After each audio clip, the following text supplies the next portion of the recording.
Hey everyone, welcome to a brand new episode of E3 Aftermath, where the GameSpot editorial team talks about some of the big topics that came out of E3 2011. And few topics were bigger this year than Nintendo announcing the successor to the Wii, the Wii U. I am joined by Ricardo Torres, editor-in-chief of GameSpot.com. Hello. And Tom McShay, associate editor at GameSpot.com. Hello.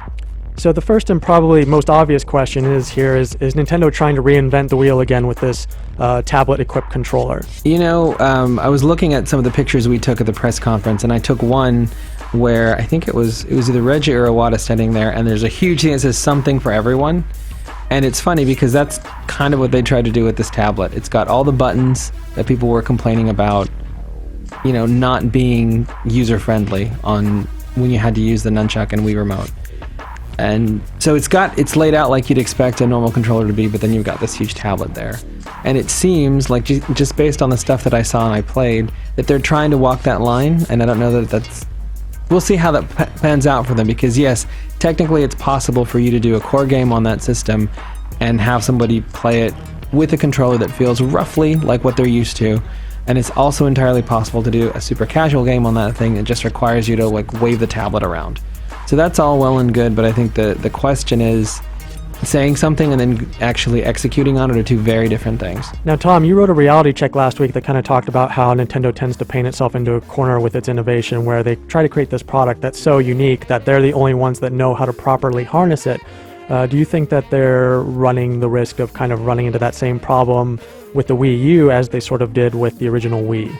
Yeah, I'm kind of worried about that because, like, you know, we had years of just having a D-pad and years of just having an analog stick, and now in the last few years we've had, you know, touchscreen integration and gyroscopic stuff, and now the tablet and all these, and the camera was connected, all these different ways to control, but I don't think any of them have been mastered. I don't think the Wii has seen its full potential yet.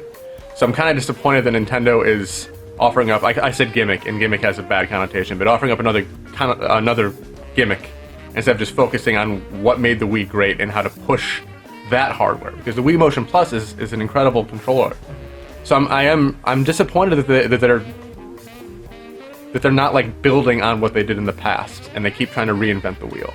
So we kind of heard that going into the press conference that this system was going to cater more towards the Western developers and to gain more third-party support for the system. Is that just what we saw at E3? Does that just equate to Nintendo putting in hardware that's sort of on par with the 360 and PS3, so that they have third-party developers basically say, hey, we're already making this game for the 360 and PS3, let's just make it for the Wii U too? Or is there something else at work here? Well, I think the challenge, and I'm going to sound real cynical about this, but having covered Nintendo for all my life, I can definitely say that I have a perspective. The challenge with this is that what you're going to see is strong third-party support at launch, just like always, and then where it goes from there is entirely going to depend on how the audience reacts to the content. Do they want to play core games on this device that's very casual friendly, especially if it's maybe at odds with what Nintendo's offering? Because we didn't see any of the first-party offerings for what to expect from the Wii U. We obviously heard about a Smash Brothers, but we didn't see what this version of Wii Sports is going to be, or what very specific Wii U titles that Nintendo's making, because in a lot of ways that's going to set the tone.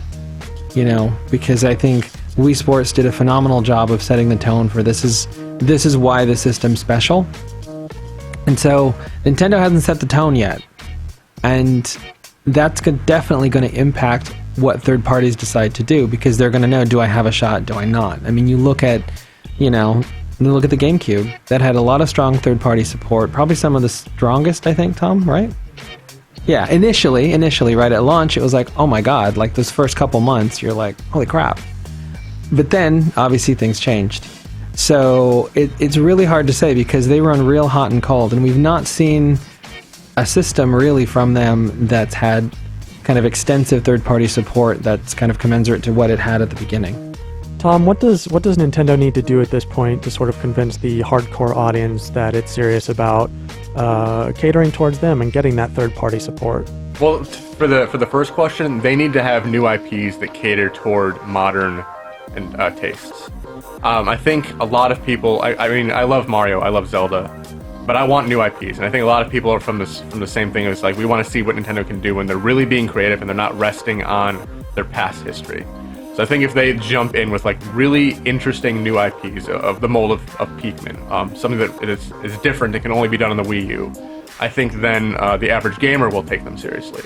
As far as third-party support, they just have to offer everything technologically that appeals to third-party studios. It has to be powerful enough, and it has to have online, and it has to be versatile enough that you can port games between systems, between the PC. If they offer that, then they'll have their third-party support, but it's also a matter if they have to sell a lot to get those exclusives that made the PS2 something special, and the GameCube never had. Well, one thing about third parties, and I think it's the biggest challenge they've got, is you use the P word, you said port. Oh yeah. And I think that's the problem. I think that philosophically, they've got to find a way to make it worth third parties' support, to stop for a second, take a breath, and be like, all right, we've created this experience on the PS3 and the 360. How can we adapt it to take advantage of the Wii U controller? Because I think the big concern a lot of people have is it just going to be, you know, like, here's Batman and here's my utility belt on the Wii U that, you know, in the other game I would call it by hitting a button or something. I think getting people to understand their philosophy towards game development and taking advantage of that tablet controller and getting these third parties to create special experiences that aren't just a port is going to be a challenge, but it's also going to be necessary for this thing to take off. So we've seen in recent months that Sony's done a really good job of sort of securing that exclusive content, whether it's that level or that character that's not in the 360 version of the same game. Do you see Nintendo doing sort of the same thing here with the Wii U? Do you think they have that same opportunity?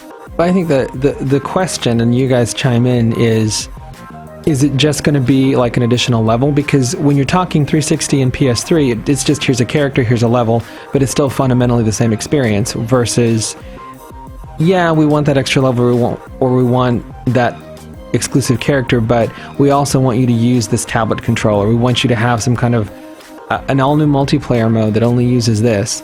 I think that's where it gets tricky, because that's money. And it's not even just incentive to get a third party to develop it for you. It is time out of your dev schedule. It's impacting everything. And I don't know how that's going to work out for them.